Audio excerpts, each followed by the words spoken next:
people are not really following it. So this was done by themselves. Then we had this very brave lady called Mina Gisler. So she really came out and said that this is a very safe, minimally invasive procedure, and based on studies which might need a review, we cannot refute and say that it is useless. So this was, very, very powerful study, and she promotes it, and it's a recent one, 2017, not that old at least. So coming to success, so we know that IUI is not a one single. So the how we think about IUI shouldn't be like one IUI. We must always tell the patient that, okay, according to the rightly selected patient, we must tell her that, okay, she's fitting the criteria of having a take on IUI, and then she shouldn't be having unrealistic expectations from one, and it's a series of treatments. So it should be taken with the mind of at least three IUIs. So then if you see, then we have this, which is the cumulative pregnancy rates. So definitely it goes up to 3 and 4, and then it comes down. So after 3 or 4 in the rightly selected patient, then it loses value. But till 3 attempts, it does have a reasonably good value. So why it fails? So it fails because we don't do right patient selection sometimes. We don't time it properly sometimes. Sometimes the technique of the semen preparation has to be addressed. There could be some faulty technique or difficult IUI, some subtle tubal dysfunction which was not looked into, and it was not rightly selected henceforth, and poor oocyte quality, which is, we don't know what it is, so non-receptive, and these are the common reasons. So when we do the patient selection, so I was very surprised when I came here that psychosexual causes is actually the number one cause why NHS gives IUI to people. Otherwise, NICE guideline has affected the funding. They are not funded in all the trusts. So IVF is funded in variable degree to variable degrees, but IUI is really, it cut down the funding after the NICE guideline. So again, younger women, shorter duration. So recent. They've been trying for not too long. Ejaculatory dysfunctions, hypospermia, which is less volume, oligoteratosis, asthenospermia, or we have the frozen semen. The husband is deported somewhere else, or we have the frozen sample for oncology reasons, hypospadiasis, and ovulatory cycles where we need to just monitor and make sure it ovulates, or HIV discordant, or actually poor response in repetitive. They are just fed up. They don't have money. They don't have anything else to do. You can definitely put the semen inside. Unexplained infertility, mild, moderate endometriosis. It is an indication. Mild male factor is an indication. Cervical factor, allergy, serodiscordant, and the donor sperm. So there are prognostic factors pre-cycle, during cycle, and post-IUI, which decide the success and optimizing basically the cycle. We all know that, so I'll just skip it. So when we think of an IUI, we think of basically 4 things as a pre-IUI workup. We think of this, first of all, we have to, before we look into the tubes, we must make sure the semen is normal or nearly normal, or it is expected to give us a post-wash count of at least 1 million. And then you check the tubes, then you check the other things. So uterus, the lining is 1, 2 tubes, number 2, number 3, ovulatory or not, and 4, the semen, and 5th, if the God is willing for this couple to get a baby. So crucial parameters affecting the success: age, BMI, duration, etiology, whether she already had a previous child, actually had a 21% success rate, as opposed to only nearly 8% when she never had a child earlier or never was pregnant earlier. So unexplained male factor, endometriosis, and ovulatory women, cervical, tubal, and the number of cycles. So we have nearly 7.4, but many studies actually say 12 to 15 in one attempt in the first cycle. It comes down to 4.7 in the 6th cycle. So we can do levels. There are these levels of optimization. So what we practice here more often is hycosi. When we use a foam in that, it is called hyphosi. So it's not anything new. It's just the hycosi. Basically, we do the 3D scan first, and then we use the foam, which is freshly made by attaching 2 syringes. And while I'm inside, then I tell the nurse, she just makes it, and then it does give a very good view. And basically, it's a safe alternative of hycosi, and it is relatively less painful than HSG. These are the images of hyphosi. So I think I don't need to spend too much time on the protocols, which have been taken care of in the previous debates. But definitely adding gonadotrophins increases the success rate of IUI, and the odds ratio is 1.8. No significant difference between CC. So we'll come to this. I'll come to the CC and letrozole comparison in the coming slides. And no significant difference between anti-estrogens and aromatase inhibitors. No significant difference between different types of gonadotrophins. So we all know that we are intending to have a monofollicular growth versus the multifollicular growth. So when we had one extra follicle after the first one, the pregnancy did increase by 5%. And if we have 3 or more, it did increase by 8%, but with the risk of multiple pregnancy, which increases by 6, 10, and 14 with 2, 3, or 4 follicles respectively. And hence, we aim for monofollicular or bifollicular. So we have a very clear-cut cancellation policy. So whenever we see more than 3 follicles have increased to more than 14 millimeters, as we already have seen that anything more than 12 millimeters, even in IVF, is going to largely give us the M2. So that is not a small size. So if they have reached this size, so then we cancel the cycle.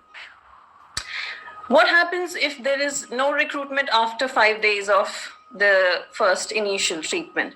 So you stir up. So basically, I feel this is a very especially because the audience must be many people who are not into the ART practices. So what is a very common practice in gynecology is that it doesn't work. You give progesterone, you bring the withdrawal bleeding, then you start again. That is not needed. It wastes time and it doesn't really help. So what is good is basically that you wait for, so there's something called as rebound phenomena. So when I was with Dr. Gleicher, I remember just for a few days I was training with him, and he actually taught me this, that whenever you use gonadotrophins, either in IUI or IVF, if there's no response after 7 or 10 days, maybe in the older woman, you stop. Don't give her anything. Just call her after 7 or 10 days, and you will see a follicle very often. And then you can see, background other issues, if at all no, but very large possibility that you will see a follicle, and from there you kickstart then. So this is already very, very recognized. It's based on the rebound phenomenon. It's called the stir-up protocol. And there is no, and also giving progesterone actually takes away the estrogen priming, which is also the concept of the luteal phase stimulation. So why the harvest of this Ubaldi's paper in the luteal phase harvest is better, because it had a prolonged estrogen exposure. So do not give the progesterone withdrawal. If there is no recruitment, no follicle thin lining, you don't need a period. You can start again after a gap. Cancellation policy we've already addressed. So predicting ovulation is of crucial importance in IUI. Important in when we have a limited sample, actually the frozen sample of the semen. And LH search is what we have to predict. We use LH kits very often for that. We can use perifollicular flow PI and PSV. Dr. Panchal and Dr. Nagori has used RI and PSV in their very large study. I think their study is the largest in the world. And the subendometrial blood flow is another thing. So this is what we see. So the quality of the thickness, the lining is more important than the, I actually don't agree with this more than 8. So I would tell you, I would request you to not really stick to that. So even if it is very, very thin, If it is triple line, even if it is 4 millimeter, if it is triple line in IUI, what anyway is going to happen is there is a time gap between your insemination and the day of the implantation. It's still going to thicken. So never cancel an IUI if, based on the pure endometrial thickness in the majority of the cases. So this is how thick is too thin. This is the study done by Weiss in Human Reproduction, published in 2017. So he also said that, we have gap, and then also because the concept of thin endometrium is it is too close to radial arteries, more oxygen exposed.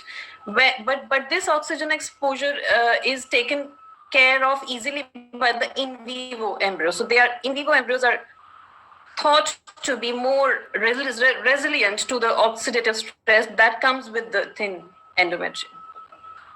So trigger, we all know, nothing new here. So all triggers work equally well. Okay. So timing of the semen collection, preparation and insemination. So preferably has to be done in the clinic. These days, due to COVID, we are actually asking the patients to collect at home. Prolonged exposure of sperm to seminal plasma results in a marked decline in both motility and viability. Hence, they must be separated as soon as possible after ejaculation. And again, after the wash, the interval is of crucial number because that is going to reduce the number of the fertilizable sperms. So the parameters is we need at least volume of 0.2 to 1. Inseminating motile count post-wash should be at least more than 1 million.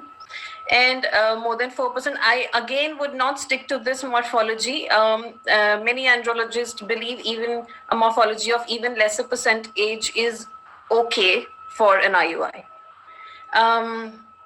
Definitely it will affect the success rate, but that doesn't mean you can't do the IUI if it is 2%. Total sperm count in the native, so the TMSC is a new concept. So the total number of sperms should, if they're more than 5 million, you're good.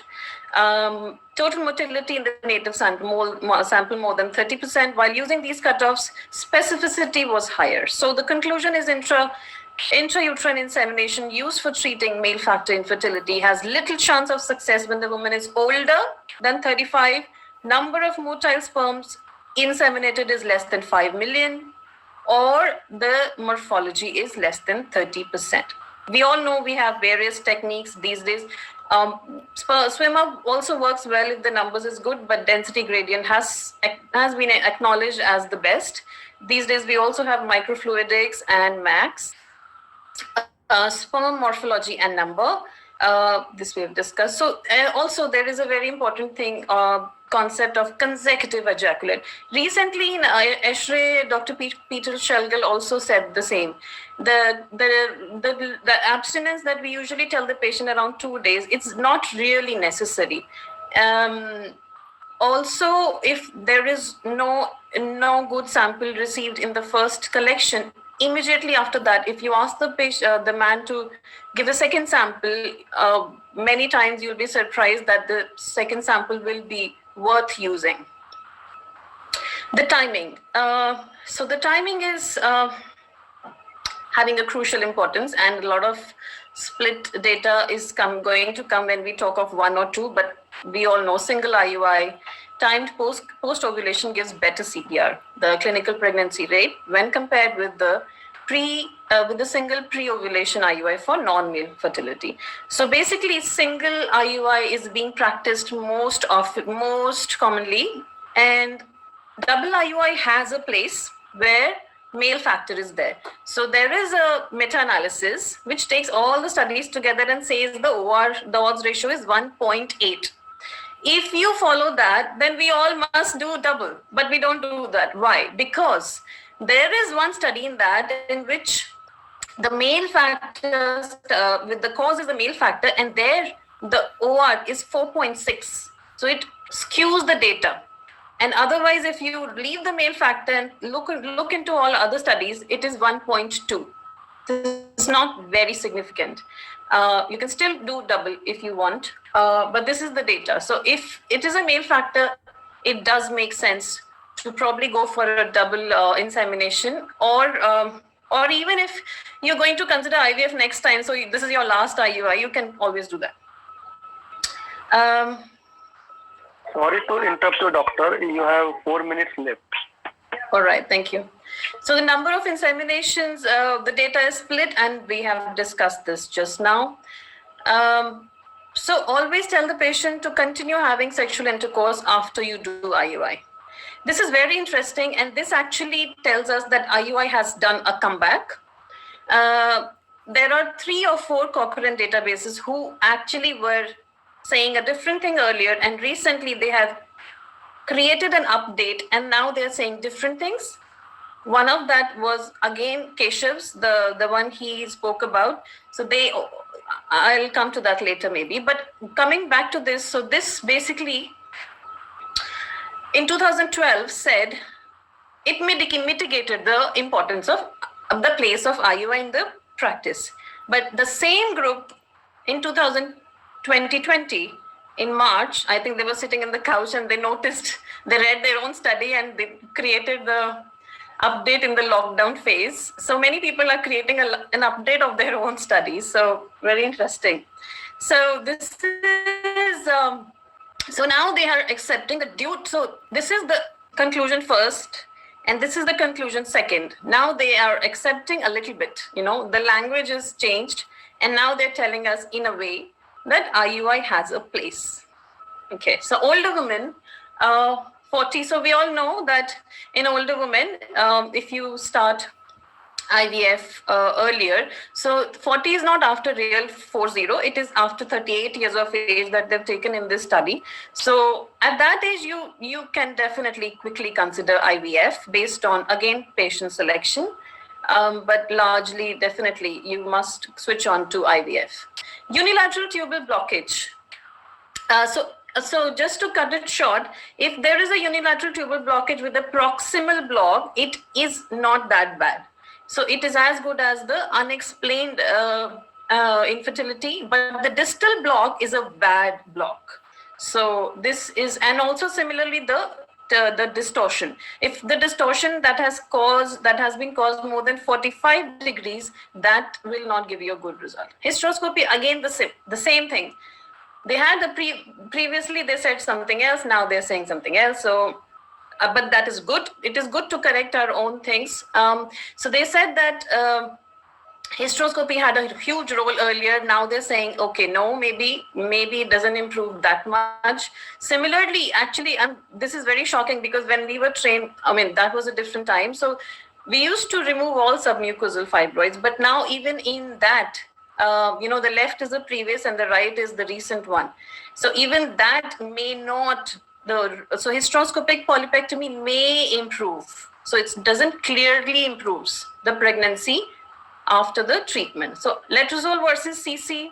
So basically what happens, the loop is closed of the axis in letrozole and the loop is not closed in clomiphene. That is why it keeps on making more follicles. And after the loop closes, the monofollicular growth happens, stops there, and we have only one follicle in letrozole. So, but letrozole appears to, so this is again another example. So the same group in 2014 says, really advocates letrozole appears to improve birth rate, live birth rate, pregnancy rate. And then in 2018, they created an update and said that there is a high quality evidence of, first of all the merits why we use OHSs have been mellowed down. So probably CC has a place. So there is a high quality evidence that OHS's rates are similar with letrozole or clomiphene. There's a high quality evidence of no difference in the miscarriage rate, which actually we always say, or multiple pregnancy rates. There's a low quality evidence of the no difference in live birth and pregnancy. So they have really revised it. In endometrium. Sorry to interrupt, doctor. Your time is up. Dr. Asha, can I take a few more minutes? Anu, please continue. Thank you, Dr. Tandurwakar. So this is basically how do we modify and troubleshoot in this case. So when you are using a CC and the thin endometrium is there, what you can do is start CC earlier. Either you start on day 1, or you start even earlier the luteal phase of the previous cycle, or you decrease the dose, Straightening, so we know the bladder filling does cause the straightening of the canal, and it does increase the pregnancy rate. Mucus aspiration definitely should be done. IUI should be done ultrasound guided. Protective factors. So basically, the couple with the best chance of pregnancy can be described as what we have already said: under 30. The TMSC, the total motile sperm count is more than 5 million. And the ideal stimulation, ideal meaning basically the right patient selection, there it has a place. So ideal stimulation cycle enables the recruitment of 2 follicles measuring more than 16 millimeters with an E2 more than 500. So we cancel the IUI when the E2 crosses 1500. On the day of the HCG, the best results are obtained when IUI is performed using a soft catheter. And definitely try not to touch the fundus. So prediction for success in IUI. Again, similar numbers are here. Poor response. So why do we have situations that this patient is just not recruiting with the IUI basically we induce in IUI and we stimulate in IVF. We don't stimulate in IVF, in IUI. We only do the induction, and that fails. So most often there are 3 reasons. It's a high AMH, or if it's having an FSH receptor polymorphism, or if there is another thing called V beta LH gene mutation. So these patients are actually refractory to low doses of any kind of gonadotrophins, and they need higher doses, and hence they need to be switched to ART. Adjuvants, I would want to skip here, but nothing is having a real clear-cut benefit.